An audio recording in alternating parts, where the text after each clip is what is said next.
안녕하세요. 좋은 하루 보내세요. 저희 채널이 마음에 드셨다면 좋아요와 구독 부탁드려요. 여러분의 응원이 힘이 된답니다. 자, 이제 실화를 하나 들려드릴게요. 그들은 내가 거기 있었으면 좋겠다고 했다. 내가 없으면 예전 같지 않을 거라고 몇 번이고 맹세했다.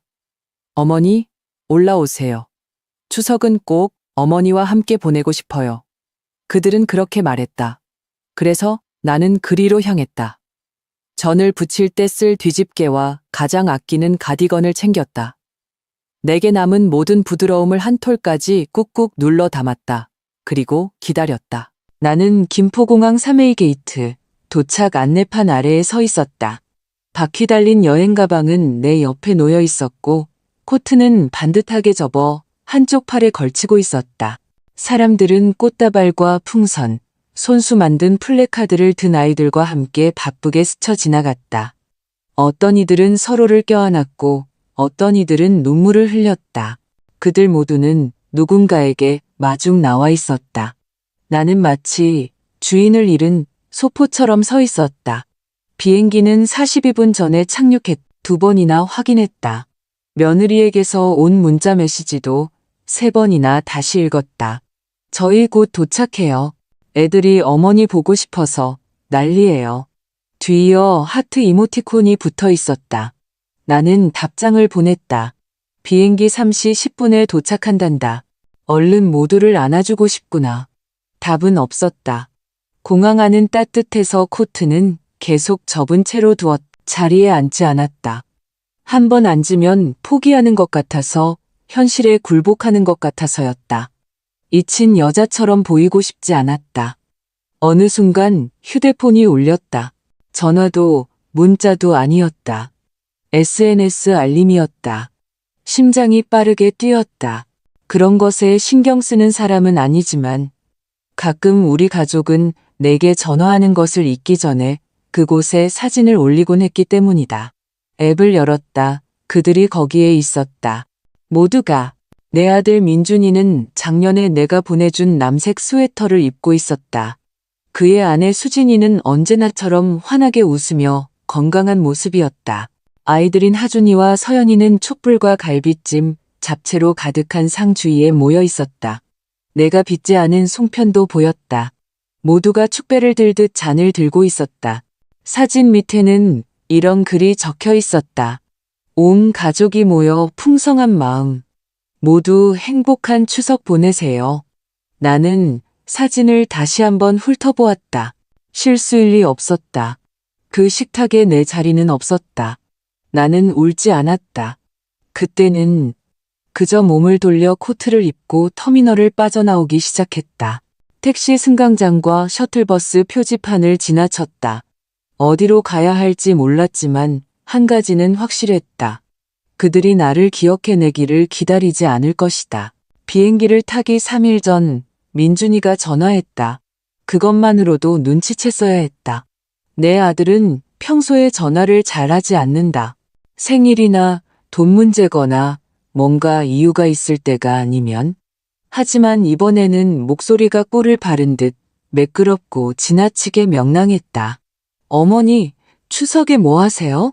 나는 집에 머물면서 조촐하게 닭이나 한 마리 굽고 손이 괜찮으면 전이나 좀 부치고 옛날 영화나 볼 계획이라고 말했다. 별거 없어. 그냥 라디오나 들으면서 보내겠지. 내가 말했다. 그는 무언가 계산하는 듯 잠시 말을 멈췄다. 애들이 어머니를 보고 싶어 해서요. 올해는 여기로 오시는 게 어떨까 해서요. 모두 함께 모일 거고요. 어머니가 안 계시면 허전할 것 같아요. 그 마지막 말, 어머니가 안 계시면 허전할 것 같아요 라는 그 말이 내 마음에 무언가를 일으켰다. 어딘가에서 진정으로 환영받는다고 느낀 지 오래되었다. 필요하다는 느낌, 그래. 부름을 받고 의지가 되는 존재라는 느낌은 있었지만 환영받는다는 느낌은 아니었다. 거기엔 차이가 있다. 그래서 나는 예라고 대답했다. 비행기 표를 찾아보겠다고 했다. 민준이는 표를 예매해 주겠다거나 돈을 보내주겠다는 말은 하지 않았고 나도 묻지 않았다. 나에겐 비상시에 쓰려고 따로 챙겨둔 명절에 받은 용돈 봉투가 아직 있었다. 나는 이것이 그럴 만한 가치가 있다고 생각했다. 전화를 끊고 나서 나는 한동안 손가락을 구부린 채 휴대폰을 쳐다보았다. 마지막으로 설렜던 때가 언제였는지 기억을 더듬었다. 걱정하거나 불안하거나 의무감을 느끼는 것이 아니라 순수하게 설렜던 때 말이다. 누군가가 무언가를 부탁하지 않고 나를 초대한 것은 몇 년 만이었다. 그날 저녁, 나는 할인하는 직항편을 찾아 표를 예매했다. 다리 공간이 더 넓은 좌석을 선택하기 위해 15영원을 추가로 지불하기까지 했다. 어리석은 일일지도 모르지만 이왕 나라의 절반을 가로질러 여행하는 김에 조금은 편안하게 가고 싶었다. 다음 날 나는 쇼핑을 하러 갔다. 선물만 산 것은 아니었다. 아이들을 위해 책 2권과 수진이가 예전에 좋아했던 다크 초콜릿 트러플 한 상자를 샀다. 아니, 나를 위한 것도 샀다. 부드러운 양모로 된 남색의 새 가디건, 엉덩이 라인에 딱 맞게 떨어져서 마치 나도 그 사진 속에 속한 사람처럼 느끼게 해주는 그런 종류의 가디건이었다. 나는 3일 전에 짐을 쌌다. 서울의 날씨를 확인하고 보일러 온도를 낮추고 쓰레기도 일찍 내다버렸다. 동네 고스톱 모임 친구들에게는 떠난다는 말을 하지 않았다. 그들은 너무 많은 질문을 할 것이 뻔했다. 그리고 어쩌면 내 마음 한구석에서는 이 행운을 망치고 싶지 않았던 것인지도 모른다. 누군가 오세요. 당신이 여기 있었으면 좋겠어요. 라고 말해준 지 너무나 오래되었기에 나는 추석 당일 아침에 비행기를 탔다. 공항은 여행 가방과 헤드폰, 동물 모양 목베개를 든 사람들로 붐볐다. 나는 통로 건너편의 아기에게 미소 지었고 문고판 책을 읽고 있는 다른 나이 든 여성과 눈빛을 교환했다. 우리 둘 다 무릎 위에 손을 얹고 있었고 말하지 못한 이야기들을 품고 있었다. 비행기가 착륙했을 때 나는 치마를 매만지고 무릎에 부스러기를 털어냈다. 나는 아끼는 구두, 작은 굽이 있는 검은색 구두를 신고 있었다. 초대받을 만한 여자처럼 보이고 싶었다. 그리고 내가 그런 사람이라고 믿었다. 더 이상 그렇지 않다는 것을 깨닫기 전까지는 수암을 찾는 곳에서 출구까지 가는 길이 평소보다 길게 느껴졌다. 여행 가방의 무게 때문이었을까? 아니면 전혀 다른 무언가의 무게 때문이었을까? 나는 커피숍과 재회하는 가족들, 남자친구의 어깨에 얼굴을 묻고 기쁨의 눈물을 흘리는 젊은 여성을 지나쳐 가방을 끌었다. 그때는 씁쓸하지 않았다. 단지 세상의 나머지는 계속 움직이는데 나만 일시정지 버튼이 눌린 것처럼 제자리를 잃은 기분이었다. 밖의 하늘은 중부지방 특유의 칙칙한 빛으로 회색이었고 공기마저 무겁게 느껴졌다. 내 휴대폰은 여전히 조용했다. 문자도 부재중 전화도 없었다. 다시 시간을 확인했다. 오후 3시 54분. 추석 저녁 식사는 아마 5시나 6시까지는 시작하지 않을 것이다.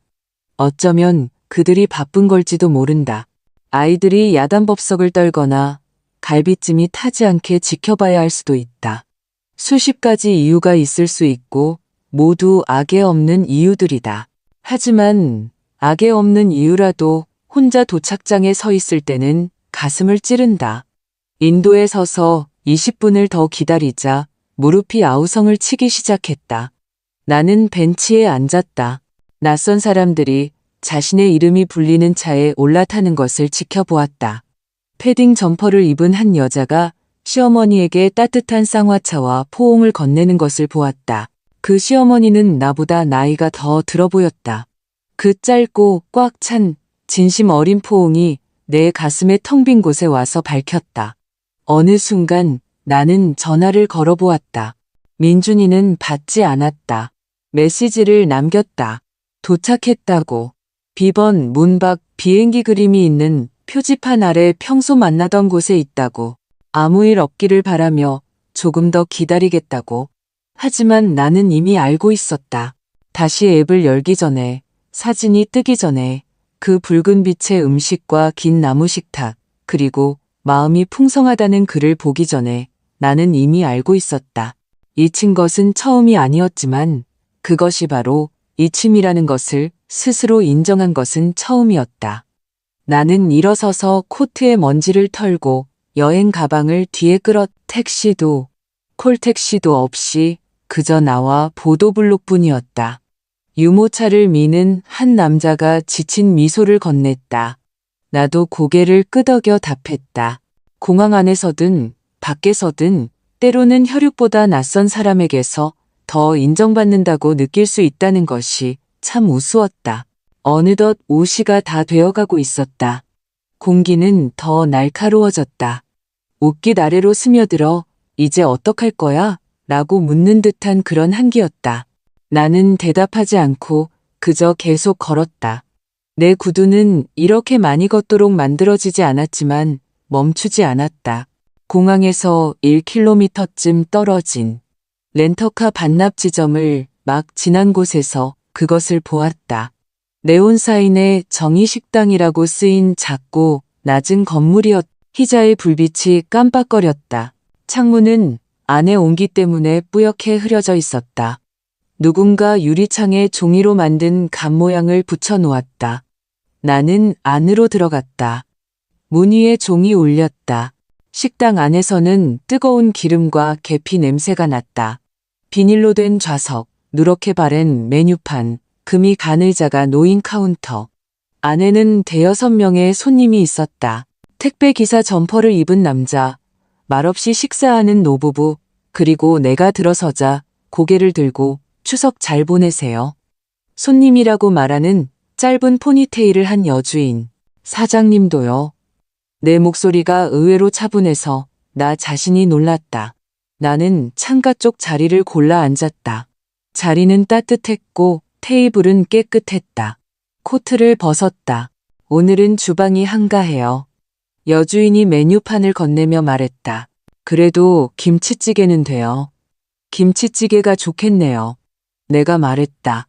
네, 알겠습니다. 나는 기다리는 동안 창밖을 보았다. 내 여행 가방은 순종적인 작은 개처럼 내 옆에 앉아 있었다. 테이블 위에 엎어놓은 내 휴대폰이 한번 진동했다. 뒤집어 보지 않았다. 찌개가 나왔 뜨끈했고 밥 한 공기와 정갈한 반찬이 곁들여졌다. 찌개는 칼칼하고 깊은 맛이 났다. 내가 딱 좋아하는 방식이었다. 한 숟갈, 그리고 또 한 숟갈 떠먹었다. 몇 년 만에 먹어본 최고의 찌개였다. 어쩌면 양념이나 재료 때문이 아닐지도 모른다. 어쩌면 처음으로 다른 누군가를 위해 만든 것이 아니었기 때문일지도. 나는 천천히 먹었다. 서두르지 않았다. 휴대폰을 보지도 않았다. 누군가 나타나서 모든 것이 오해였다고 말해주기를 기다리지 않았다. 그들은 오지 않을 것이다. 오늘은 어쩌면 영원히. 그런데도 나는 여기 있었다. 온전하게 숨 쉬며 종이 감이 붙은 창가 자리에 앉아 손가락에 온기가 돌아오는 것을 느끼고 있었다. 여주인이 계산서를 가져왔을 때 그녀는 물었다. 좀 더 포장해 드릴까요? 나는 잠시 생각했다. 그러고는 고개를 끄덕였다. 네, 나중에 먹게요. 그녀는 윙크했다. 오늘 하신 결정 중에 최고일 거예요. 나는 미소 지었다.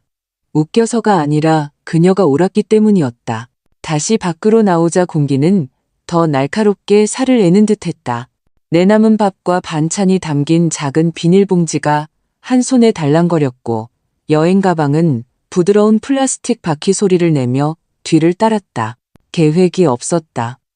예약한 호텔도 기다리는 사람도 없었지만 왠지 길을 잃은 기분은 아니었다.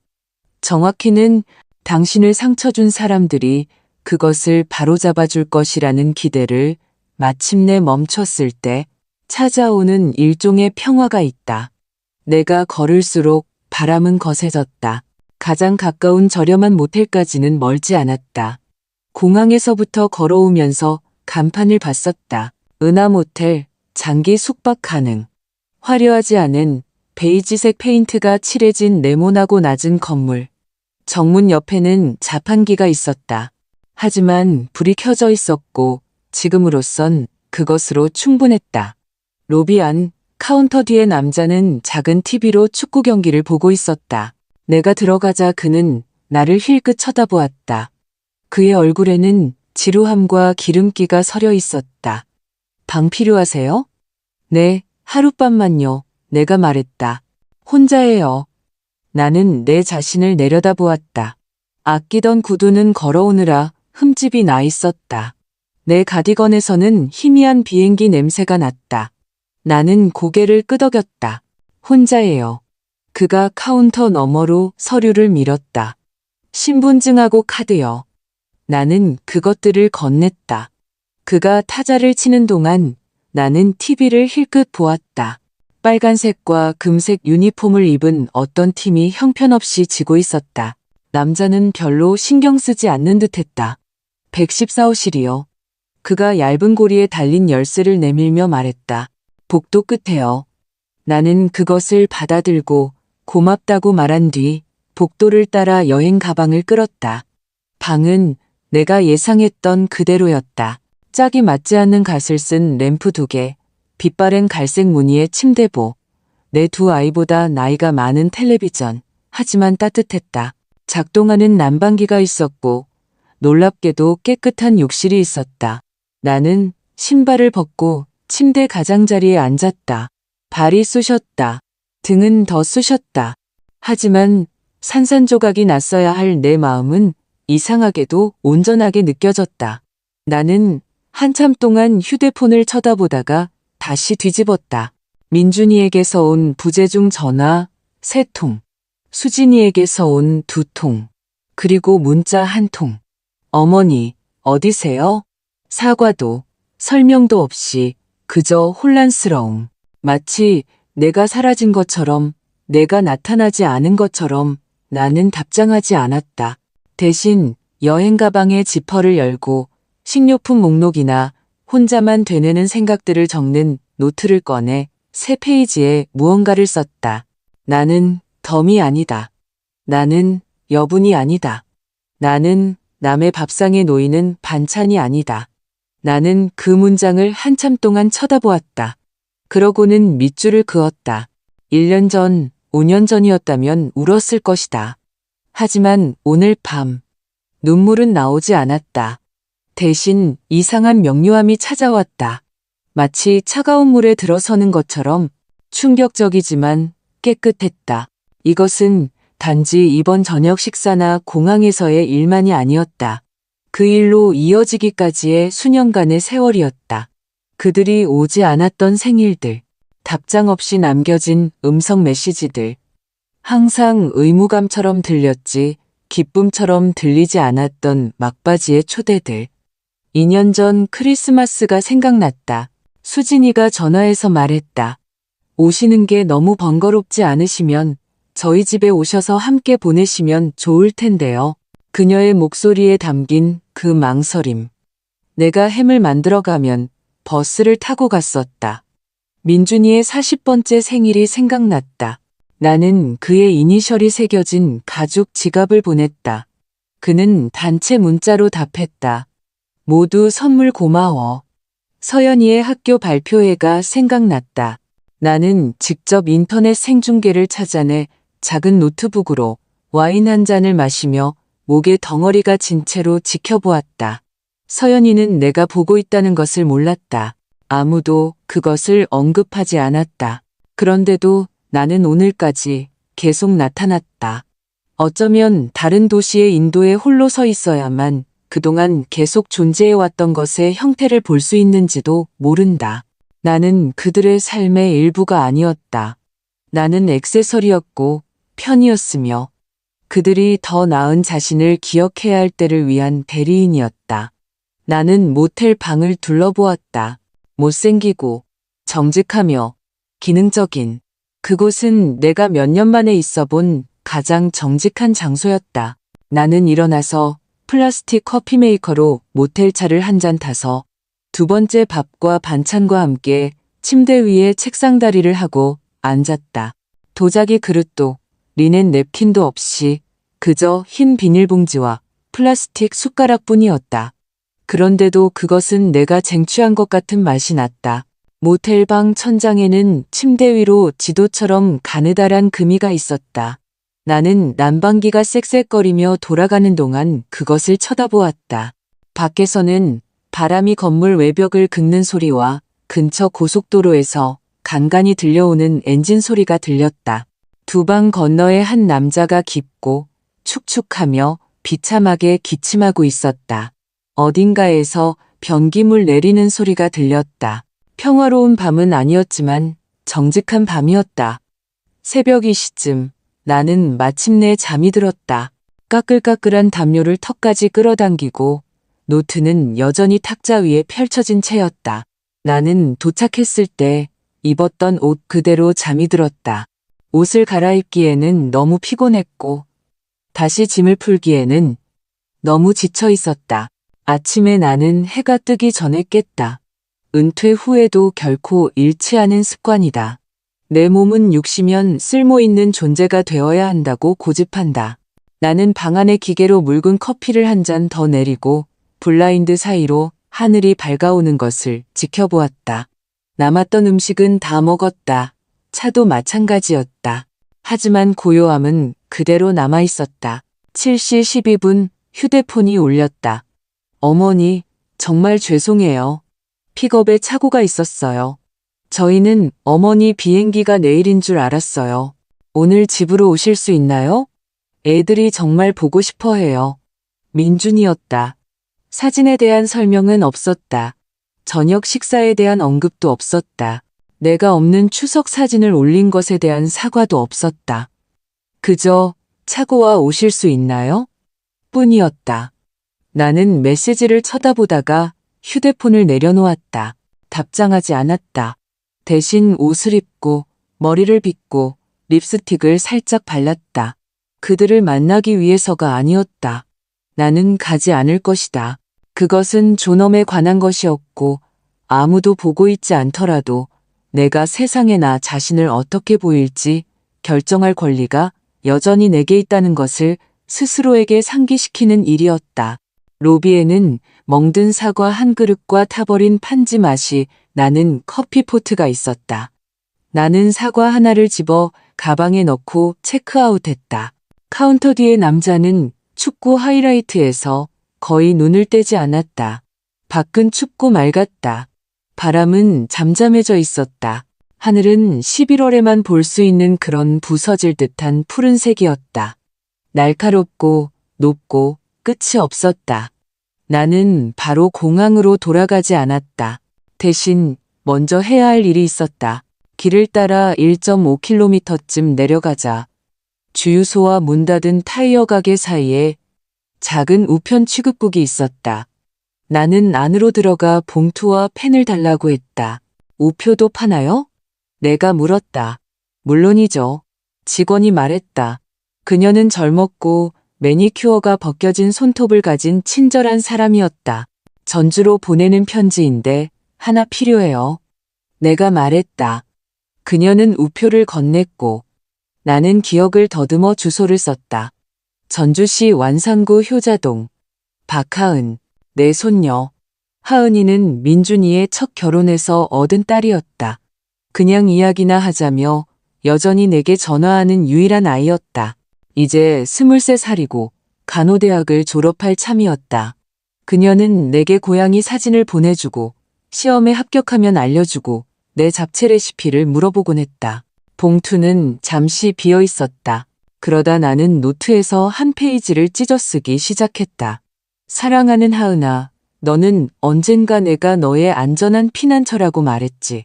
그 말을 들었던 것이 이 세상 대부분의 것들보다 내게 더 큰 의미였다는 걸 알아주었으면 한다. 이번 추석은 계획대로 되지 않았어. 나는 내가 앉을 자리가 애초에 없었던 식탁을 위해 나라의 절반을 날아왔단다. 하지만 그 고요함 속에서 예상치 못한 것을 발견했어. 다른 누군가가 먼저 말해주기를 기다리지 않고도 내가 누구인지를 기억할 수 있는 공간을 말이야. 나는 계속 썼다. 쓰디 쓴 내용도 극적인 내용도 아닌 그저 진실을. 봉투를 봉했을 때 나는 가벼워진 것을 느꼈다. 10시 35분 나는 집으로 돌아가는 비행기 표를 예매했다. 같은 항공사, 같은 게이트, 하지만 탑승하는 여자는 다른 사람이었다. 비행기는 저녁까지 시간이 있어서 나는 터미널 근처에 큰 창문과 맛있는 스콘이 있는 카페를 찾았다. 나는 그곳에서 몇 시간 동안 차와 펜을 들고 너무 오랫동안 말하지 못했던 것들을 정리하며 앉아 있었다. 나는 민준이에게 편지를 쓰지 않았다. 수진이에게 전화하지도 않았다. 내가 어디에 있는지 그들에게 말하지 않았다. 그들은 부재 중 전화를 보고 궁금해할 수도 아닐 수도 있었다. 나는 화나지 않았다. 나는 끝났다. 오후 4시쯤 빛이 바뀌었다. 주차장마저 아름답게 보이게 하는 그런 황금빛 안개였다. 나는 작은 아이가 미니밴을 향해 달려가는 것을 보았다. 그의 배낭이 통통 튀었다. 그는 뒤돌아 할머니에게 손을 흔들었다. 할머니는 더 느렸지만 미소 짓고 있었다. 그녀는 손을 흔들어 답했고 아이는 그녀에게 달려가 마치 다처럼 그녀의 손을 잡았다. 나는 그들이 사라질 때까지 지켜보았다. 그리고 혼잣말을 속삭였다. 크지도 쓰디쓰지도 않게 그저 분명하게 나도 그럴 자격이 있었는데 집으로 가는 비행기는 절반밖에 차지 않았다. 정말 다행이었다. 나는 한 줄을 통째로 쓸 수 있었다. 창가 자리는 내가 앉았을 때 차가웠고 나는 그대로 두었다. 굳이 코트를 접거나 안전벨트를 무릎 위에 매만질 필요도 없었다. 아주 오랜만에 다른 누군가의 편안함을 위해 나 자신을 단정하게 만들어야 할 필요성을 느끼지 못했다. 승무원이 부드러운 미소를 지었다. 집으로 가시는 길이세요? 아니면 떠나시는 길이세요? 그녀가 내 트레이에 플라스틱 물컵을 놓으며 물었다. 어떤 의미에서는 둘 다요. 내가 말했다. 그녀는 더 묻지 않고 그저 고개를 끄덕이고 지나갔다. 드물고 친절한 그런 조용한 이해심이었다. 나는 이륙하는 동안 창밖을 내다보았다. 회색 도시가 우리 아래로 작아지는 것을 활주로가 빛바랜 흉터처럼 교차하는 것을 지켜보았다. 비행기가 떠오르자 하늘은 위아래로 더 넓게 열렸고 그 사이에는 둔탁한 엔진 소리와 내 자신의 숨소리 외에는 아무것도 없었다. 다시 슬픔이 밀려올지도 모른다고 생각했다. 난기류를 기다리듯 그것을 기다렸지만 오지 않았다. 평화도 느끼지 못했다. 아직은. 하지만 나는 고요하고 뿌리내리고 현존하는 것을 느꼈다. 그것은 새로운 느낌이었다. 비행 중간쯤 나는 가방에서 휴대폰을 꺼내 다시 켰다. 시간만 확인한다고 스스로에게 말했지만 당연히 알림이 쏟아져 들어왔다. 민준이에게서 온 문자 4통, 음성 메시지 1통. 어머니, 정말 죄송해요. 제발 전화 좀 주세요. 애들이 어머니 어디 계시냐고 물어요. 수진이가 말하길 어머니가 저희 저녁 식사하러 당긴 거 아시는 줄 알았대요. 얘기 좀 할 수 있을까요? 나는 음성 메시지를 열지 않았다. 삭제하지도 않았다. 그냥 두었다. 내가 기다렸던 것처럼 기다리게 두었다. 나는 다시 휴대폰을 껐다. 우리가 착륙했을 때는 이미 어두웠다. 나의 작은 도시는 조용하고 익숙한 방식으로 빛나고 있었다. 나를 주차장으로 데려다준 셔틀 기사는 눈에 반짝임이 있는 나이 든 남자였다. 그는 내가 가족을 방문하고 왔는지 물었고 나는 미소 지으며 말했다. 꼭 그런 건 아니에요. 집에 돌아오니 현관등이 여전히 켜져 있었다. 습관적으로 켜두고 나온 것이었다. 마치 피곤하고 배부르고 가족의 온기에 감싸여 돌아올 것을 기대한 것처럼. 대신 나는 가방에 조각들을 담고 몇 년 만에 가장 날카로워진 정신으로 걸어 들어왔다. 내 집에서는 라벤더와 오래된 나무 냄새가 났다. 라디에이터가 편안한 덜컹 소리를 내며 켜졌다. 나는 여행 가방을 내려놓고 코트를 걸었다. 나는 나이 때문이 아니라 의도를 가지고 천천히 움직였다. 나는 캐모마일 차를 한 잔 타서 부엌 식탁에 앉았다. 내가 수년간의 추석을 주재했던 바로 그 식탁. 민준이가 한 번은 간장을 쏟고 하은이가 한 번은 냅킨으로 눈꽃을 오렸던 곳, 수진이가 굳은 입술로 내 얼굴보다 휴대폰을 더 많이 쳐다보던 곳이었다. 나는 마치 내가 아직 만나고 있는 누군가의 소유인 것처럼 방을 둘러보았다. 그러고 나서 냉장고 옆 서랍을 열었다. 그 서랍, 파일들이 있는 서랍, 민준, 하은, 법률이라고 표시된 서랍. 나는 민준이의 폴더를 꺼냈다. 두꺼웠다. 영수증, 수표 사본, 학자금 지원 내역서, 그의 차변속기가 고장났을 때 내가 도와준 정비소 청구서, 2010년의 주택담보대출 공동서명, 수진이의 필체로 보너스 나오면 갚을게요 라고 적힌 쪽지와 함께 내가 서연이를 위해 대신 내준 사립유치원 보증금. 그들은 결코 갚지 않았다. 나는 각 페이지를 상처를 돌보듯 조심스럽게 넘겼다. 분노도 심지어 슬픔도 아닌 명료함 속에서 그러고 나서 하은이라고 표시된 더 얇은 폴더에 손을 뻗었다. 생일 카드, 그녀가 내게 보낸 사진들, 그녀의 대학 졸업식 안내문 사본, 동글동글한 잉크로 쓴 손편지, 학비를 내는 것을 도와준 것에 대한 감사편지, 강원도에서 온 엽서. 어머니도 여기 계셨으면 좋았을 텐데. 가을이 정말 멋지고 아름다워요. 나는 두 폴더를 모두 닫고 뒤로 기댔다. 그러고 나서 내 노트를 집었다. 그리고 이번에는 감정을 쓰지 않았다. 나는 계획을 썼다. 다음 날 아침 나는 은행 문이 열리기도 전에 도착했다. 계단에는 옅은 서리가 내려 미끄러웠다. 하지만 나는 가장 낡은 부츠와 바로 그 남색 가디건을 입고 천천히 그리고 꾸준히 계단을 올랐다. 가디건은 내 스카프와 어울리지 않았지만 나는 더 이상 겉모습에 신경 쓰지 않았다. 나는 행동에 신경 썼다.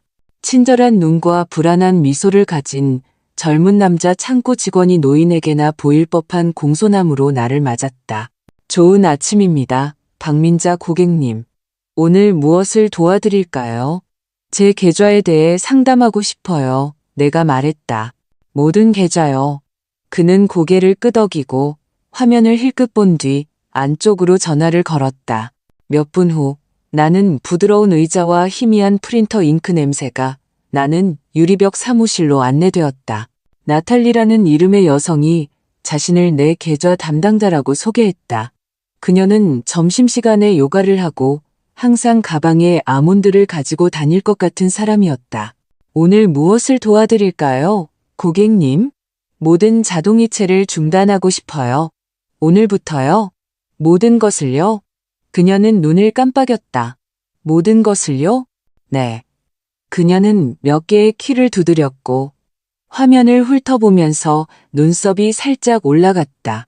가족분들께 정기적으로 이체되는 금액이 꽤 있으시네요. 학자금, 자동차 보험, 그리고 일부 자선단체에 예정된 기부금도요. 자선단체는 그대로 두세요. 내가 말했다. 나머지는 중단하세요. 긴 침묵이 흘렀다. 이유를 여쭤봐도 될까요? 나는 그녀를 쳐다보았다. 정말로 쳐다보았다. 그리고 그녀의 공을 인정하자면 그녀는 그 침묵을 가짜 걱정으로 채우지 않았다. 아니요, 내가 말했다. 이미 제 자신을 설명하는데 충분한 시간을 썼어요. 그녀는 고개를 끄덕였다. 알겠습니다. 그녀가 일하는 동안 나는 그 사무실의 고요함 속에 앉아 창밖으로 움직이는 세상을 지켜보았다. 아이를 카시트에 앉히려고 애쓰는 엄마, 보행기를 미는 노인, 너무 오래 공회전하는 배달 트럭. 끝났습니다. 나탈리가 마침내 말했다. 모든 것이 중단되었습니다. 완전 해지를 위한 서류를 준비해 드릴 테니 내일 다시 오셔서 서명하셔도 됩니다. 그렇게 할게요. 그녀는 망설였다. 그리고 위임장도 파일에 있습니다. 박민준 씨인데 그가 계속 접근 권한을 갖기를 원하시나요? 나는 맥박이 느려지는 것을 느꼈다. 오르지 않았다. 아니요. 내가 말했다. 취소해 주세요. 알겠습니다. 그녀는 양식을 인쇄했고 나는 흔들림 없는 손으로 서명했다. 내가 은행을 나설 때쯤 서리는 녹아 있었다. 나는 서두르지 않았다. 모퉁이 빵집에 들러 갓 구운 빵을 하나 사서 먼 길을 걸어 집으로 돌아왔다. 민준이를 벌주기 위한 것이 아니었다. 정말로 그것은 내가 이전에 긋지 못했던 선을 긋는 것이었다. 사랑이 희생만으로는 자라지 않는다는 것을 인정하는 것이었다. 그것은 빛이 필요하다. 그것은 진실이 필요하다. 집에 돌아와 나는 싱크대에서 뒤집개를 꺼내 부드럽게 닫고 제자리에 두었다. 언젠가 다시 전을 붙일지도 모른다. 아닐지도 모른다. 하지만 나를 길가에 세워두고 떠난 사람들을 위해 붙이지는 않을 것이다. 그날 오후 나는 내 변호사에게 전화했다. 김 변호사님은 30년 넘게 우리 집안일을 처리해 주셨다. 그는 우리가 이 집을 사는 것을 도왔고 남편의 유언을 정리했으며 2005년에는 내 첫 유언장 초안을 작성하는 것까지 도왔다. 그의 목소리는 따뜻했지만 신중했다. 박 여사님, 무엇을 도와드릴까요? 제 재산의 변경을 하고 싶어요. 내가 말했다. 그리고 하은이를 위한 신탁을 설정하고 싶습니다. 네. 그는 왜냐고 묻지 않았다. 그럴 필요가 없었다. 김 변호사님 같은 사람들은 가족의 실망에 대한 모든 버전을 다 보아왔다. 우리는 다음 날로 시간을 정했다. 전화를 끊었을 때 나는 승리감도 성공도 느끼지 못했다. 그저 명료한 뿐이었다. 그날 밤 나는 담요를 어깨에 두르고 현관에 앉아 있었다. 난간 위에는 차가 식어가고 있었다. 몇몇 이웃이 지나갔다. 한 명은 손을 흔들었고 한 명은 그러지 않았다. 거리는 조용했고 나는 괜찮지는 않았지만 치유되지는 않았지만 안정된 기분이었다. 마치 결코 열리지 않을 문을 마침내 두드리기를 멈춘 것처럼. 다음 날 아침 하늘은 부드럽고 낮게 깔려 있었다. 집들을 거즈처럼 감싸는 창백한 겨울의 회색빛이었다. 나는 천천히 옷을 입었다. 피곤해서가 아니라 다음에 올 일을 서두르고 싶지 않았기 때문이다. 9시 정각, 나는 김 변호사님의 사무실에 있었다. 녹색 덧창이 있는 작은 2층 건물이었고 접수처에서는 오래된 종이와 바닥 광택제 냄새가 희미하게 났다. 언제나처럼 금태 액자에 담긴 사진들이 걸려 있었다. 그의 아이들, 그의 보트, 산타 모자를 쓴 그의 불도그. 내가 들어서자 그는 일어섰다. 20년 전과 마찬가지로 여전히 공손했다. 박 여사님, 그가 손을 내밀며 말했다. 뵙게 되어 반갑습니다. 저도요, 김 변호사님. 우리는 그의 사무실에 앉았다. 같은 가죽의자, 같은 째깍거리는 벽시계, 책상 위에 같은 서류 뭉치. 비록 지금은 그의 돋보기 안경이 더 두꺼워지고 그의 콧수염이 소금과 후추색에서 백발로 변했지만 오늘은 무엇을 바꿀까요?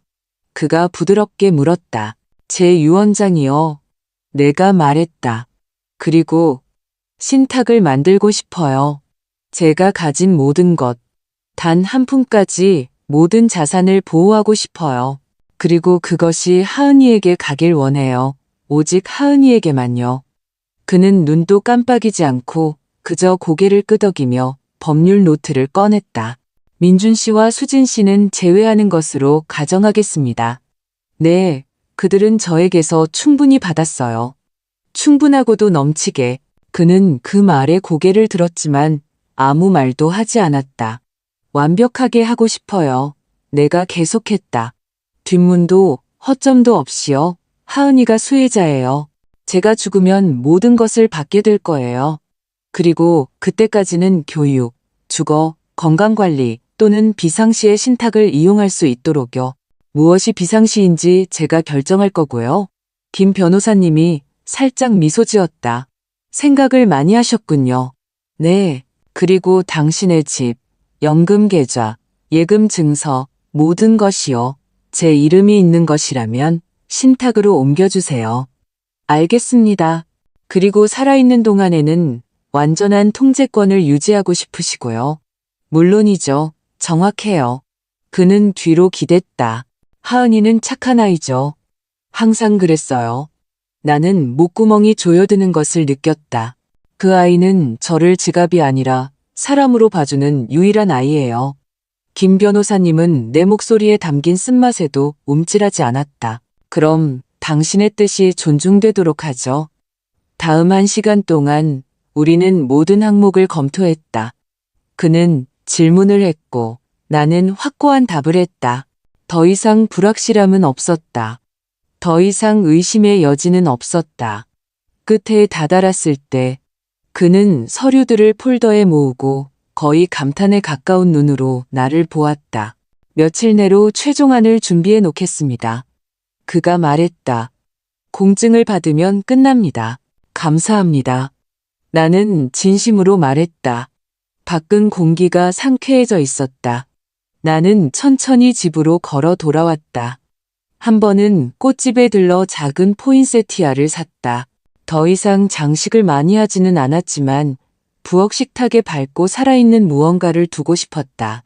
문을 열고 들어서는 순간 전화가 울렸다. 모르는 번호였지만 나는 받았다. 할머니. 하은이었다. 그녀의 목소리는 숨가쁘고 긴장했지만 따뜻했다. 편지 받았어요. 나는 부엌 식탁에 앉았다. 그랬니? 무슨 일이 있었는지 몰랐어요. 아빠랑 새어머니는 할머니가 마지막 순간에 비행기를 취소했다고 했어요. 그냥 마음이 바뀌신 것처럼 말했어요.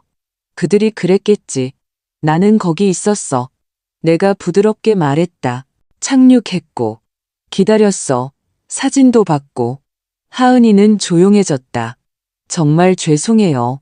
그녀가 속삭였다. 전혀 몰랐어요. 알아, 얘야. 그건 내 탓이 아니야. 전화했어야 했는데, 확인했어야 했는데, 넌 몰랐어. 그 선택을 한 건 네가 아니잖니. 그녀는 전화기 저편에서 훌쩍였다. 그날 할머니가 너무 보고 싶었어요. 할머니가 안 계시니 허전했어요. 공항에서부터 처음으로 눈물이 눈시울을 찔렀다. 하지만 떨어지지 않았다. 이번에는 고맙다. 내가 말했다. 네가 아는 것보다 더 큰 의미란다. 우리 사이에는 침묵이 흘렀다. 어색하지 않고 꽉 찬 침묵이었다.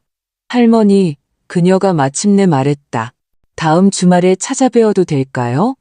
수업 휴강이 있어요. 기차 타고 갈게요. 내 심장은 부드럽고 고통스러운 무언가로 피어났다.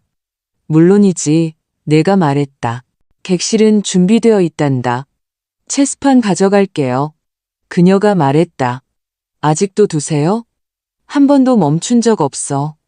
우리는 몇 분 후에 전화를 끊었다. 나는 식탁에 앉아 손을 여전히 전화기 위에 올려놓고 있었다. 처음으로 나는 잊혔다고 느끼지 않았다. 보이지 않는 존재라고 느끼지 않았다. 나는 보인다고 느꼈다. 그 토요일 오후가 조금 지났을 때 나는 가장 따뜻한 코트를 입고 기차역에 서서 11시 37분 전주발 기차에서 내리는 승객들을 지켜보고 있었다. 승강장에서는 디젤과 오래된 비 냄새가 났다. 나는 손에 든 종이봉투를 꼭 쥐었다. 샌드위치와 사과 하나, 혹시 그녀가 식사를 걸렀을까봐. 그리고 그녀가 거기에 있었다. 하은이는 헐렁한 후드티와 청바지를 입고 짙은 곱슬머리를 비니 아래로 집어넣고 낡은 캔버스 가방을 어깨에 메고 기차에서 내렸다. 마지막으로 봤을 때보다 나이가 들어 보였고 어딘가 더 날카로워 보였다. 하지만 그녀가 나를 발견했을 때 그녀의 얼굴은 순수하고 틀림없는 무언가로 환하게 빛났다. 그녀는 달려와 진심으로 나를 껴안았다. 그렇게 간단했다. 질문도 사과도 우리 사이의 감도는 긴장도 없었다. 그저 나를 감싼 그녀의 팔, 단단하고 현실적인. 안녕하세요, 할머니. 그녀가 내 어깨에 속삭였다. 왔구나, 우리 강아지. 내가 말했다. 우리는 한동안 말없이 집으로 차를 몰았다. 그녀는 마치 거리를 다시 외우려는 듯이 지켜보았다. 나는 천천히 조심스럽게 운전하며 그녀가 모든 것을 받아들이도록 했다. 동네는 크게 변하지 않았지만 그녀가 내 옆에 있으니 다르게 느껴졌다. 집에 돌아와 내가 차를 끓이는 동안 그녀는 객실에 가방을 내려놓았다. 그녀는 마치 한 번도 떠나지 않은 것처럼 소파 구석에 몸을 웅크리며 익숙한 편안함으로 돌아왔다. 커피 테이블 위에는 체스판이 기다리고 있었다.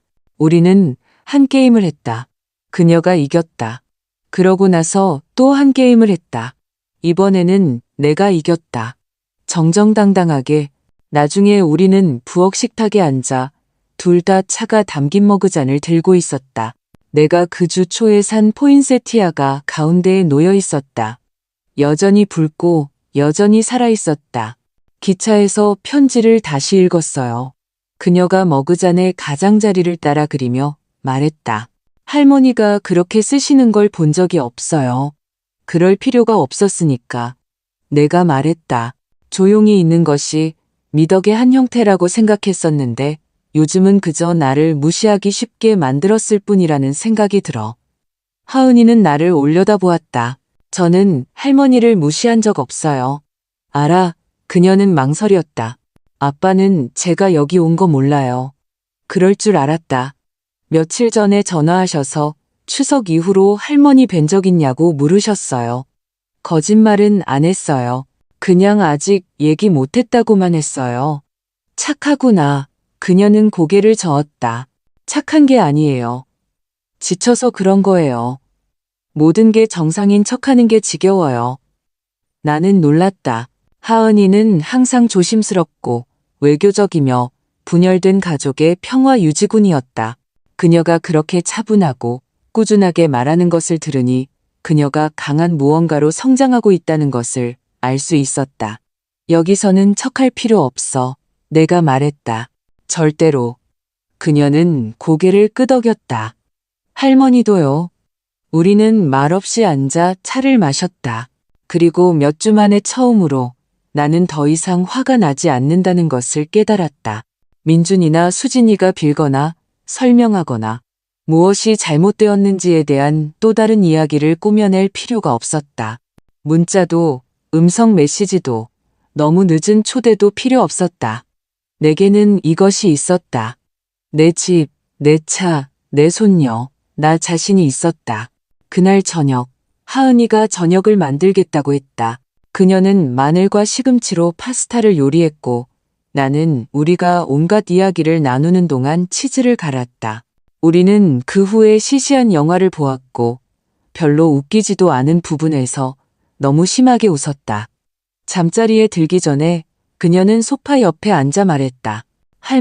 할머니를 잃고 싶지 않아요. 그럴 일 없을 거야. 약속해요? 영원히 약속할 수는 없지. 내가 말했다. 하지만 아직 어디 가지 않아. 그녀는 미소 짓고는 이번에는 더 부드럽지만 덜하지 않은 진심으로 다시 나를 안아주었다. 그녀가 잠든 후 나는 거실의 고요함 속에 앉아 있었다. 시계는 내 뒤에서 느린 메트로놈처럼 째깍거렸다. 나는 벽난로 선반 위의 사진들을 둘러보았다. 일부 얼굴은 빛이 바랬다. 일부 액자는 이제 비어 있었지만 한 사진은 여전히 굳건히 서 있었다. 내가 아기 하은이를 안고 있는 사진. 그때 내 머리는 더 어두웠고 내 얼굴은 더 부드러웠지만 그녀의 작은 몸을 감싼 내 손의 힘은 똑같이 단단했다. 나는 그것을 한참 동안 쳐다보았다. 그러고 나서 일어나 불을 끄고 잠자리에 들었다. 하은이는 일요일 오후에 떠났다. 우리는 그녀의 기차가 오기 전에 현관에서 한동안 머물렀다. 나는 그녀에게 남은 파스타가 담긴 용기와 작년 겨울에 짠 접힌 스카프, 그리고 설명할 필요 없는 조용한 종류의 사랑을 건넸다. 그녀는 내 뺨에 입을 맞추고 화요일에 전화하겠다고 약속했다. 그러고 나서 그녀는 떠났다. 기차 뒷창문에서 빠르게 손을 흔들며 그녀의 숨결이 유리를 뿌옇게 만들었다. 나는 기차가 점이 될 때까지 서 있다가 안으로 들어왔다. 집은 평소보다 더 조용하게 느껴졌지만 외로운 방식은 아니었다. 중요한 말이 오간 후에 따르는 그런 종류의 고요함이었다. 형태와 무게를 가진 고요함. 나는 방들을 천천히 돌아다니며 머그잔을 치우고 소파에 담요를 접고 체스판을 다시 선반에 올려놓았다. 부엌에 도착했을 때 나는 다시 서랍을 열었다. 파일들은 내가 둔 곳에 그대로 있었다. 민준이의 폴더는 여전히 종이로 두꺼웠다. 하은이의 폴더는 여전히 가벼웠다. 하지만 그것은 더 이상 그들에 관한 것만이 아니었다. 그것은 나에 관한 것이었다. 나는 노란색 메모지를 꺼내 지난 15년 동안 내가 지불한 모든 것을 목록으로 만들기 시작했다. 직접 준 돈뿐만 아니라 내가 조용히 처리해 준 것들. 집수리, 의료비 공제액, 법률 비용. 민준이가 첫 아내와 헤어졌을 때 그들의 두 번째 차 계약금. 수진이가 너무 피곤해서 장을 보지 못했을 때의 식료품. 방문 대신 수표로 지원하도록 죄책감을 느끼게 했던 학교 기금 모금 행사. 줄줄이 나는 그것들을 적어 내려갔다. 다 썼을 때 목록은 4페이지에 걸쳐 있었다. 이상했다. 나는 나 자신을 관대하다고 생각하지 않았다. 그저 유용하고 믿을만하다고 생각했을 뿐. 도와주는 것이 엄마가 하는 일이니까. 그것이 내가 한 일이었다. 하지만 숫자를 보니 분명히 보였다. 나는 그들의 삶을 보조해왔다. 그리고 그 대가로 그들은 내게 공손함을 주었다. 공허한 생일, 지친 미소, 주 식탁에 자리가 없을 때 코트거리 근처의 의자. 나는 화나지 않았다. 정말로. 나는 그냥 끝났다. 오후 3시 17분 내 전화가 울렸다. 화면에 민준이의 이름이 떴다. 나는 받지 않았다. 1분 후 음성 메시지 그리고 문자. 어머니, 그냥 안부 확인차 전화했어요. 별일 없으시길 바라요. 시간 되실 때 연락 주세요. 긴급함도 구체적인 내용도 없이 그저 막연한 재촉. 마치 아무 일도 없었던 것처럼. 마치 그가 나를 다른 도시에 인도에 세워두고 갈비를 뜯으며 내가 볼 수 없었던 가족 사진을 찍지 않았던 것처럼. 나는 듣지 않고 음성 메시지를 삭제했다. 문자는 읽지 않은 채로 두었다. 그날 밤 나는 촛불을 켰다. 특별한 날이어서가 아니라 그저 고요함을 위해, 집의 정적을 위해, 그리고 불빛이 부엌 카운터 가장자리를 비추는 방식을 위해 나는 와인 한 잔을 따랐다. 진짜 명절을 위해 아껴두었던 좋은 병 중 하나였다. 나는 식탁에 한 자리를 마련하고 남은 수프 한 그릇을 데우고 앉았다. 스크롤을 내리지도 기다리지도 전화가 울리기를 바라지도 않았다. 나는 내 자신의 삶에 앉아 있었다.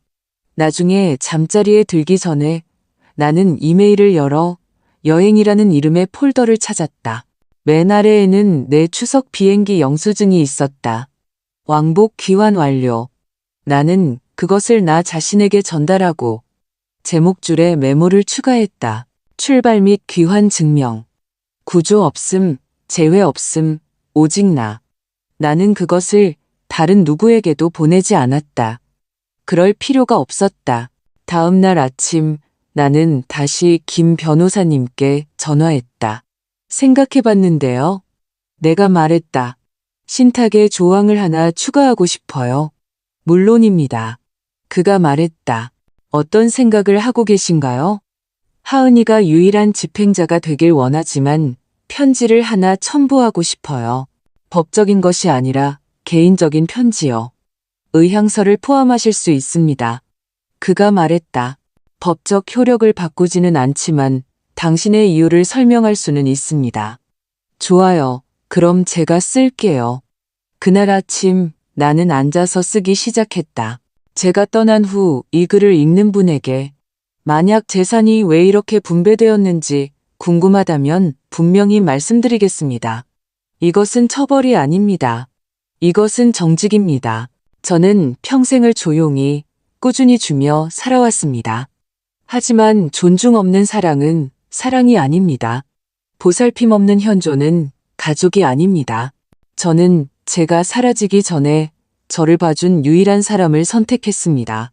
나는 그날 편지를 끝내지 않았다. 서두를 필요가 없었다. 어떤 것들은 천천히 쓸 가치가 있다. 화요일이 왔고 하은이에게서 전화가 오지 않았다. 그녀가 잊어버려서가 아니라 우리가 그렇게 합의했기 때문이었다. 그녀는 그 주에 실습이 있었고 방해받고 싶지 않았다. 금요일에 전화할게요. 그녀가 말했다. 근무 끝나고요. 같은 시간에. 나는 그녀를 믿었다. 하지만 그날 아침 다른 사람이 전화를 걸었다. 수진이었다. 그녀의 이름이 내 화면에 경고 신호처럼 켜졌다. 밝은 글자와 나쁜 타이밍. 나는 벨이 울리도록 내버려 두었다. 그러고 30초 후 문자가 도착했다. 어머님 잘 지내시죠? 민준 씨가 요즘 연락이 잘 안 닿는다고 하더라고요. 조만간 뵙고 얘기 나눠요. 중요한 곳에는 구두점도 없고 필요한 곳에는 온기도 없었다. 뵙고 얘기 나눠요. 우리는 오래된 직장 동료가 아니었다. 우리는 한 번 설탕을 빌려 쓴 이웃도 아니었다. 나는 거의 15년 동안 그녀의 시어머니였다. 나는 서연이가 태어난 후 그녀가 첫 번째 제대로 된 직장을 찾는 것을 도와주었다. 그녀가 담낭 수술을 받았을 때 위로 바구니를 보냈다. 그들의 예산이 너무 빠듯했을 때 그녀 어머니의 장례식 꽃값을 지불했다. 뵙고 얘기 나눠요. 나는 답장 없이 전화기를 내려놓았다. 그날 오후 마치 약속이라도 한 듯 다른 메시지가 도착했다. 이번에는 민준이에게서였다. 어머니, 수진이가 전화했었어요. 저희 슬슬 걱정되기 시작했어요. 괜찮으신지 알려만 주세요. 그 아이러니. 그들은 나를 공항에 버려두고 갔지만 이제 와서 걱정하고 있었다. 내가 여행 가방을 들고 아무도 마중 나오지 않았을 때가 아니라 내가 얼어붙은 손가락으로 식당까지 걸어갈 때가 아니라 그들이 모두 함께라며 팔짱을 끼고 내 자리는 없는 사진을 올렸을 때가 아니라 하지만 이제 침묵이 그들에게 메아리쳐 돌아가자 그들은 당황했다. 침묵은 강력하다. 당신의 소음, 당신의 베품, 당신의 예에 익숙한 사람들을 불안하게 만든다. 나는 그날 하루 종일 전화기를 꺼두었다. 그날 저녁 나는 다락방을 뒤졌다. 어떤 극적인 이유에서가 아니라 그저 하은이가 언젠가 물어봤던 오래된 요리책. 내 사과파이 레시피가 가장자리에 휘갈겨 쓰인 그 책을 찾기 위해서였다. 나는 몇 년 동안 그곳에 올라가 본 적이 없었다. 상자에서는 먼지와 오래된 소나무 냄새가 났고 단열재는 잊힌 종이처럼 말려 있었다. 1990, 2005라고 표시된 한 상자에서 나는 그 책을 발견했고 그 아래에는 편지들이 있었다. 수십 통의 편지들. 10대 시절의 민준이가 보낸 카드들. 어린 시절 하은이가 그린 그림들. 오래전에 이사간 친구들과 사촌들의 감사 편지들. 일요일 정장 차림의 남편이 마치 상을 받은 것처럼 호박 파이를 들고 있는 사진. 나는 바닥에 책상 다리를 하고 앉아 과거가 내 무릎 위에서 쉬게 두었다. 다른 사람들을 위해 공간을 만들기 위해 내가 보관해 두었던 내 자신의 너무나 많은 조각들. 나는 어린 시절의 민준이를 생각했다. 어떻게 그가 엄마 심장 소리가 빗소리보다 더 커라며 내 가슴에 머리를 대고 자겠다고 고집했는지. 어떻게 내가 너무 일찍 출근하면 울었는지. 어떻게 내가 그에게 신발끈을 한 고리 대신 두 고리로 묶는 법을 가르쳐 주었는지. 그것이 그에게 더 말이 되었기 때문에 나는 한때 그를 완전히 사랑했다. 어쩌면 지금도 그럴지 모른다. 하지만 사랑이 방치를 변명하지는 않는다. 그리고 용서가 돌아옴을 의미하지는 않는다. 항상 그런 것은 아니다. 나는 편지들을 조심스럽게 다시 넣었다. 상자를 닫았. 그리고 그날 밤 집이 어둡고 세상이 조용할 때 나는 노트를 열어 신탁을 위한 편지의 두 줄을 더 추가했다. 나는 나의 마지막 행동이 공손하기를 원하지 않았. 나는 그것이 분명하기를 원했다. 하은아, 너는 나를 보았다. 의무감 때문이 아니라 내가 무엇을 주었기 때문이 아니라 네가 선택했기 때문에. 그것이 바로 가족이다.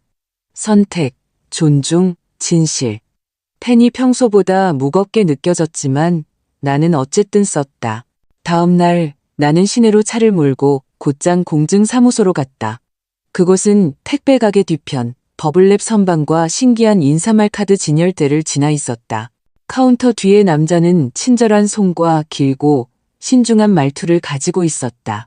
그의 명찰에는 덕수라고 쓰여 있었다. 편지를 공증받고 싶어요.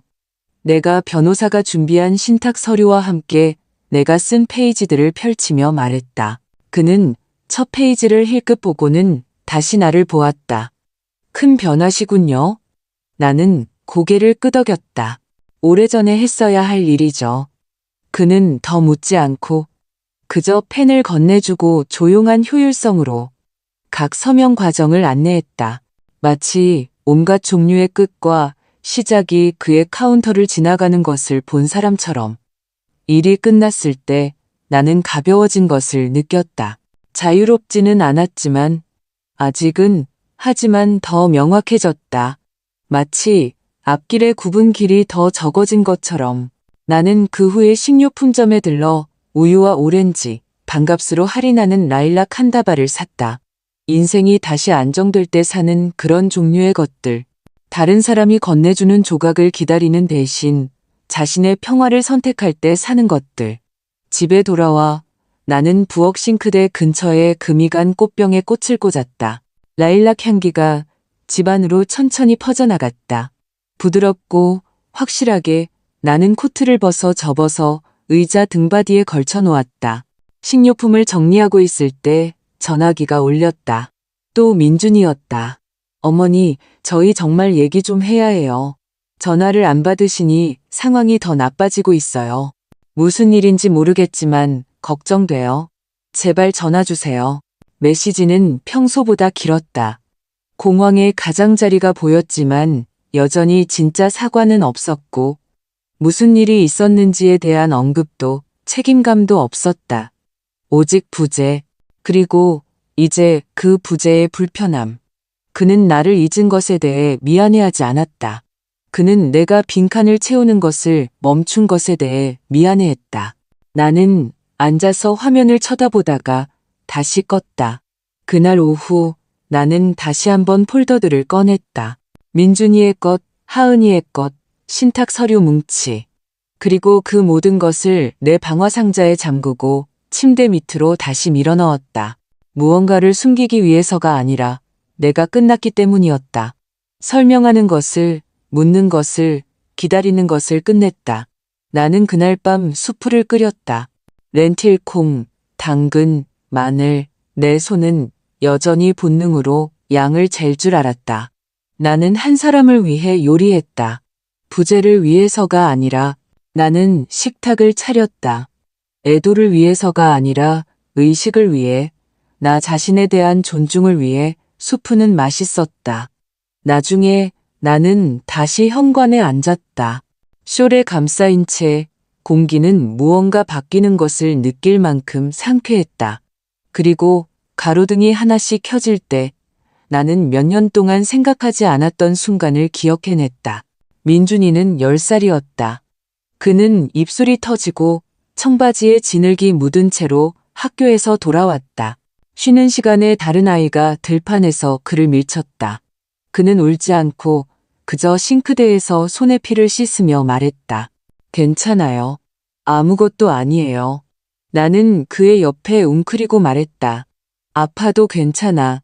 그게 약한 게 아니란다. 누군가 내게 그렇게 말해줬더라면 좋았을 텐데. 왜냐하면 나는 몇 년 동안 조용히 꾸준히 상처받아 왔고 인내가 미덕이라고 생각했기 때문에 그것을 그냥 내버려 두었기 때문이다. 하지만 그렇지 않다. 항상 그런 것은 아니다.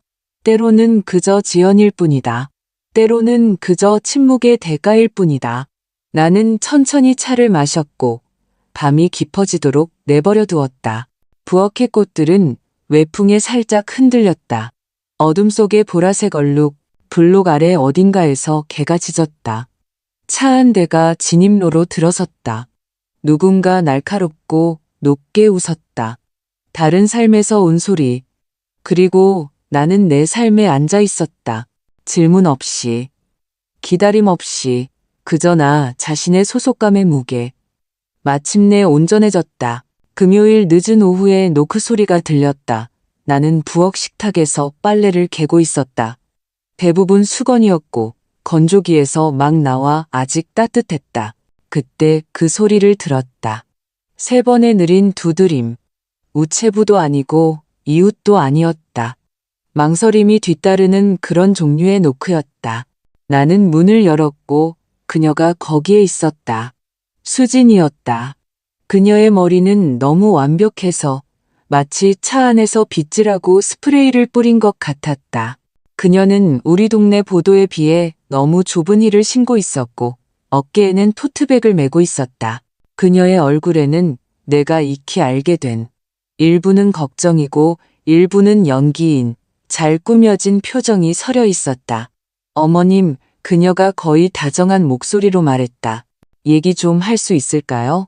나는 처음에는 대답하지 않고 그저 옆으로 비켜서서 그녀를 들여보냈다. 그녀는 들어서면서 주변을 둘러보았다. 마치 먼지나 방치를 예상한 것처럼.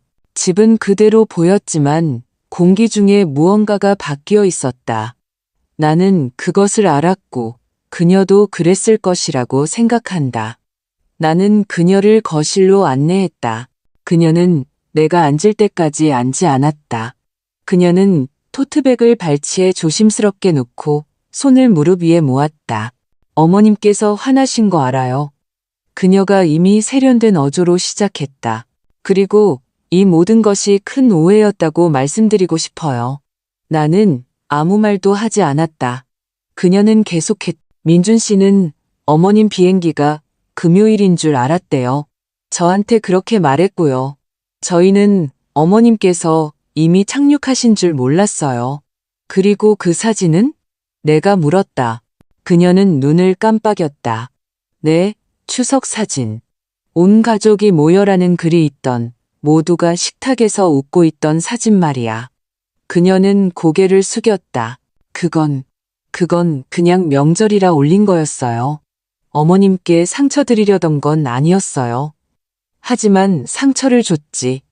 그녀는 너무 빨리 다시 고개를 들었다. 네, 하지만 이제 그건 넘어가야 한다고 생각해요.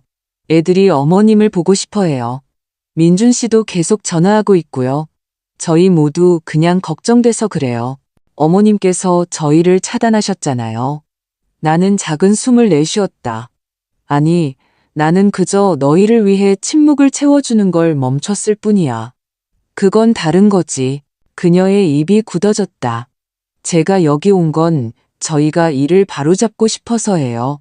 나는 그때 정말로 그녀를 쳐다보았다. 그녀의 화장 뒤에 숨겨진 노력, 그녀의 자세에 숨겨진 조급함, 그녀가 향수처럼 두른 회피를. 너는 일을 바로잡으러 온 게 아니야. 내가 말했다. 너는 내가 아직 쓸모가 있는지 보러 온 거지. 그녀는 몸을 고추 세웠다. 그건 불공평해요. 하지만 사실이잖아. 그녀는 마치 민준이가 나타나 이 대화에서 자신을 구해줄 것처럼 복도 쪽을 힐끗 보았다. 나는 충분히 줬어.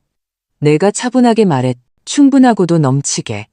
그리고 나머지가 어디로 갈지 내가 결정했어. 그 말이 그녀의 주의를 끌었다. 그녀의 눈이 살짝 좁혀졌다. 나는 화나지 않았어. 내가 말했다. 씁쓸하지도 않아. 나는 그냥 끝났을 뿐이야. 어머님, 그녀가 말했다. 이제 그녀의 목소리는 더 팽팽하고 차가웠다. 이건 어머님답지 않아요. 알아. 내가 말했다. 이게 지금의 나야. 잠시 침묵이 흘렀다. 그녀는 자리에서 몸을 뒤척였다. 민준 씨도 어머님께서 변화를 주신 걸 아나요? 슬슬 의심하기 시작했을 거라고 상상해. 그녀의 얼굴이 흔들렸다. 그리고 집은요? 어머님 계좌는요? 처리됐어. 그 후의 침묵은 짙었다. 일종의 심판과도 같았다. 마침내 그녀는 토트백을 집어들고 일어섰다. 글쎄요. 그녀가 이제 딱딱한 어조로 말했다. 그렇게 느끼신다니 유감이에요. 나는 살짝 미소 지었다. 아니, 너는 내가 마땅히 받아야 할 것보다 덜 받는 것을 그만둔 것에 대해 유감인 거지. 그녀는 대답하지 않고 그저 돌아서서 문으로 걸어갔다. 문턱에서 그녀는 망설였다. 민준 씨는 정말로 걱정하고 있어요. 그래야지. 내가 말했다. 내가 사라져서가 아니라 내가 돌아오지 않을 것이기 때문에. 문은 가장 부드러운 딸깍 소리를 내며 그녀 뒤에서 닫혔다. 나는 잠시 동안 그곳에 서 있었다. 내 손은 문고리에 있었고 공기는 여전히 그 대화로 윙윙거렸다. 그러고 나서 나는 부엌으로 돌아가 수건개기를 마치고 촛불을 켜고 차를 한 잔 끓였다. 그날 저녁 전화가 한 번 울렸다. 또 민준이었다. 나는 벨이 울리도록 내버려 두었다. 잔인해서가 아니라 침묵이 마침내 내 것이 되었기 때문이었다. 토요일은 조용히 찾아왔다. 나는 일찍 일어났다. 그래야 해서가 아니라 내 몸이 다시 리듬을 찾았기 때문이었다. 기대나 다른 사람의 일정 소음에 지배되지 않는 리듬. 밖의 하늘은 창백하고 부드러웠다. 아무것도 강요하거나 약속하지 않고 그저 존재하는 그런 종류의 아침이었다. 나는 차를 현관으로 가져가 고리버들 의자 등받이에 걸쳐둔 빛바랜 퀼트 아래에 앉았다. 찻잔에서 김이 천천히 피어올랐다. 길 아래 어딘가에서 아이가 소리쳤고 스케이트보드가 굴러가는 소리가 뒤따랐다. 겨울은 아직 물러서고 있었지만 오래가지는 않을 것이다. 나는 수진이의 방문을 생각했다. 후회도 분노도 없이 그저 호기심으로 마치 다른 누군가가 결코 제대로 나누지 못한 대화를 기억하는 것을 지켜보는 것처럼. 그녀는 평화를 위해 온 것이 아니었다. 그녀는 통제를 위해 왔다. 그리고 아주 오랜만에 나는 그것을 주지 않았다. 그것이 승리였다. 이기는 것이 아니라, 옳은 것이 아니라, 뿌리내리고 있는 것, 다른 사람들을 편안하게 하기 위해 더 이상 미덕을 연기하지 않는 것. 그날 오후 하은이가 전화했다. 그녀의 목소리는 수화기를 통해 밝게 들려왔다. 안녕하세요, 할머니. 쉬는 시간인데 안부 확인차 전화했어요. 이번 주는 어떠셨어요? 다사다난했지만 내가 두 번째 차를 마시며 말했다. 안정적이었어. 그녀는 그 톤을 알아차렸다. 무슨 일 있었어요? 수진이가 들렀어. 아, 그녀가 말했다. 그녀와 민준이가 일을 바로잡고 싶어 했어. 그랬어요? 아니, 하은이는 이를 악물고 숨을 내쉬었다. 죄송해요. 그러지 마. 놀라지는 않았지만 흔들리지도 않았어. 그녀 쪽에서 잠시 침묵이 흘렀다. 그러고 나서 그녀가 조용히 말했다. 목소리가 다르세요. 그래?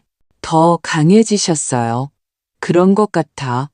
우리는 한동안 그녀의 환자들에 대해, 그녀가 쓰고 있는 논문에 대해, 그녀가 가장 아끼는 램프를 넘어뜨린 고양이에 대해 이야기했다. 진짜 삶을 형성하는 일상적인 것들.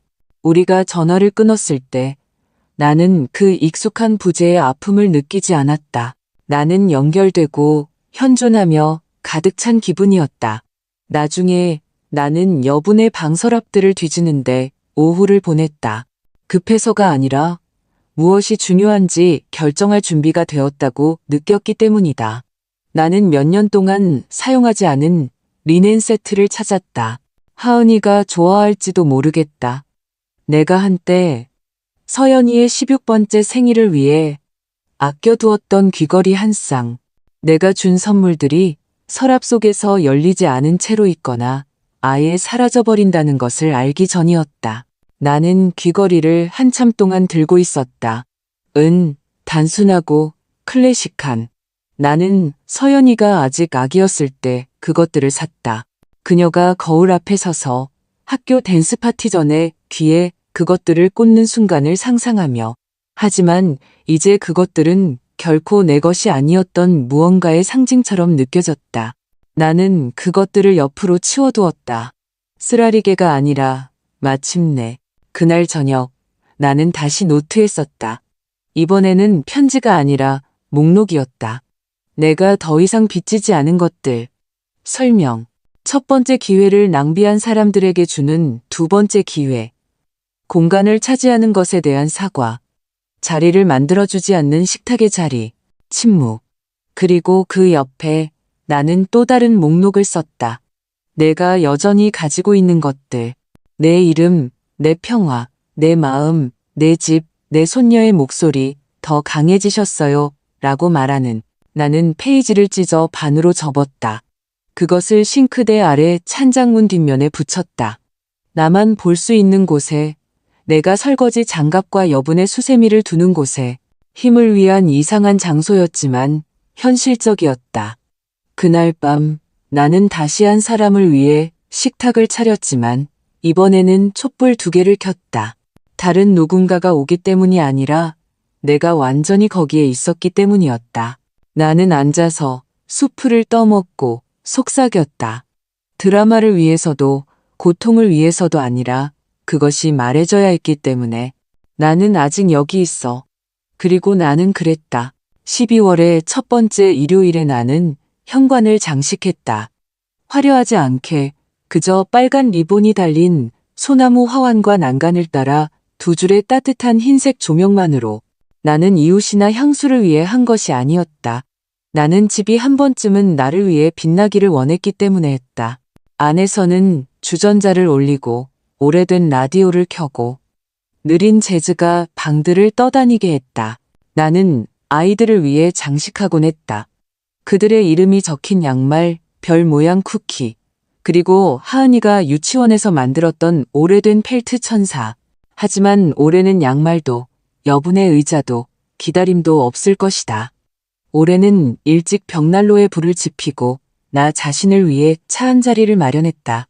길 건너 집들 뒤로 해가 질 때쯤 전화가 울렸다. 또 민준이었다. 나는 이번에는 받았다. 어머니.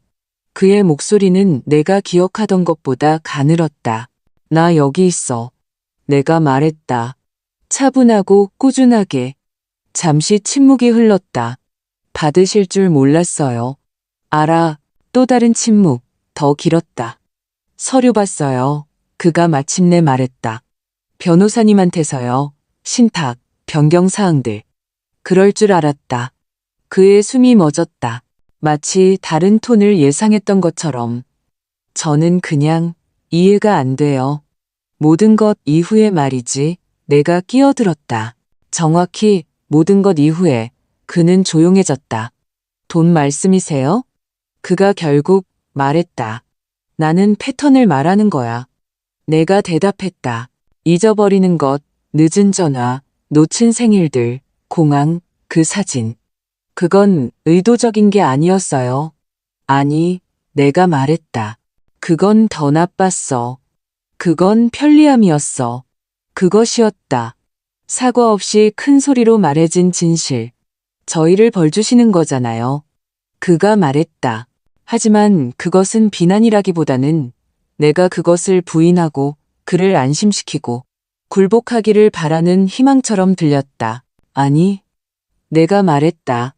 나는 의무에서 오직 한 방향으로만 움직였던 오래된 충성심에서 내가 너무 오랫동안 짊어져서 가벼움이 어떤 느낌인지 잊어버렸던 죄책감에서 나 자신을 해방시키는 거야. 이렇게 될 줄은 몰랐어요. 그가 중얼거렸다. 알아. 그의 목소리가 갈라졌다. 저희는 여전히 어머니 가족이에요. 아니, 민준아. 내가 너희 가족이었지. 너희는 오랫동안 내 가족이 아니었어. 그리고 그것으로 우리는 끝났다. 소리 지르는 것도 해결도 없이 그저 몇 년 동안 메아리 칠 만큼 조용히 말해진 진실과 함께 나는 전화를 끊고 창가에 서서 가로등이 깜빡이며 켜지는 것을 지켜보았다. 다음 날 나는 하은이에게 작은 소포를 보냈다. 안에는 부드러운 천에 쌓이는 귀걸이, 신탁 사본, 그리고 쪽지가 있었다. 이건 내 것이야. 네가 달라고 해서가 아니라 네가 나타났기 때문에 불확실하다고 느낄 때 이것들을 착용하렴. 너는 이 집에서 결코 보이지 않는 존재가 아니야. 그때도 지금도 영원히. 그녀는 3일 후에 전화했다. 울면서 동시에 웃으며 할머니, 그녀가 떨리는 목소리로 말했다. 무슨 말을 해야 할지 모르겠어요. 너는 이미 말했어. 내가 말했다. 네가 방문해도 되냐고 물었던 그날. 네가 이유 없이 왔던 그날. 그날 밤 나는 벽난로에 불을 지피고 그 온기 속에 앉아 있었다. 밖은 거리가 조용했고 계절의 첫눈이 내려앉아 있었다. 나는 창문으로 눈이 내리는 것을 지켜보았다. 느리고 깨끗하게. 그리고 나는 이전에 있었던 모든 추석들을 생각했다. 내가 고통 속에서 요리했던 것들. 내가 조용히 앉아 있었던 것들. 내가 나중에 생각나서 초대받았던 것. 그리고 이번 추석. 내가 나 자신에게 준 추석. 자르는 칼도, 식탁보도, 두 번째 그릇도 없이 그저 산책, 식당, 김치찌개 한 그릇, 그리고 내가 맛본 것 중 가장 명확한 것. 쓴맛이 아니라 자유. 그리고 만약 당신이 이 글을 읽고 있다면, 만약 당신이 당신을 기다리는 것을 잊은 누군가를 기다려본 적이 있다면 잘 들어라. 당신은 이제 멈출 수 있다. 당신은 당신 자신을 위해 촛불을 켤 수 있다. 당신은 당신 자신의 망할 밥 한 끼를 사 먹을 수 있다. 그리고 당신은 바로 여기서, 바로 지금 다시 시작할 수 있다. 이 이야기가 당신의 마음을 움직였다면 공유하라. 저기 어딘가에 혼자가 아니라는 것을 알 필요가 있는 누군가가 있다. 당신의 침묵은 가치가 있다. 당신의 자리는 당신 자신의 것이고 그것을 지키기 위해 허락을 받을 필요는 없다.